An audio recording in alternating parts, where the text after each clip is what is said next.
Madam, রান্না বান্না সব কমপ্লিট, ফলও কেটে রেখেছি, আমি আসছি। আয়, এই দাঁড়া, তোর হাতে ওটা কি? কিছু নেই ম্যাডাম। কি আছে দেখি? দেখি কিছু না ম্যাডাম। দেখি বলছি। কিছু না ম্যাডাম। দে বলছি, দে। বিশ্বাস করেন।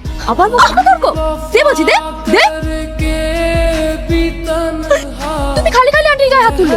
কি নিয়ে যাচ্ছিল? এগুলো তো সব নোংরা জিনিস। আন্টি, আপনি বা এগুলো নিয়ে গিয়ে কি করবে? এগুলোর মধ্যে কিছু কিছু জিনিস ভালো ছিল, সেগুলো বেছে নিয়ে মাছ এলে খেতাম। সত্যিই তুমি পারো।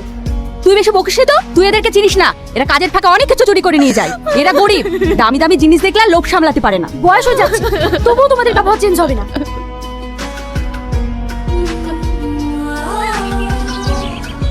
তোমার কাজ হয়ে গেছে? হ্যাঁ। কি হয়েছে মা, তুমি কাঁদছো কেন?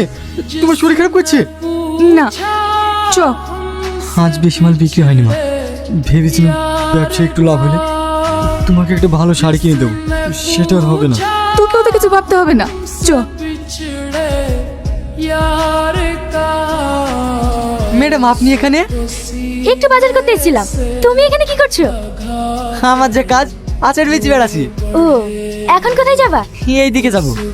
তুই এখানে ওর সাথে কি কথা বলছিস? ম্যাডামদের বাড়িতে আমার মা কাজ করে। আমি কদিন থেকে দেখছি তুই ওর সঙ্গে মেশার চেষ্টা করছিস, কি ব্যাপার? ম্যাডামকে আমার ভালো লাগে।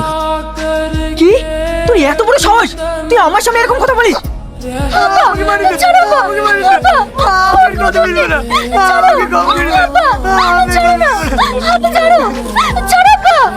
এরপরও যদি তোকে আমার মেয়ের আশেপাশে দেখেছি, তোকে একদম শেষ করে ফেলবো। চ।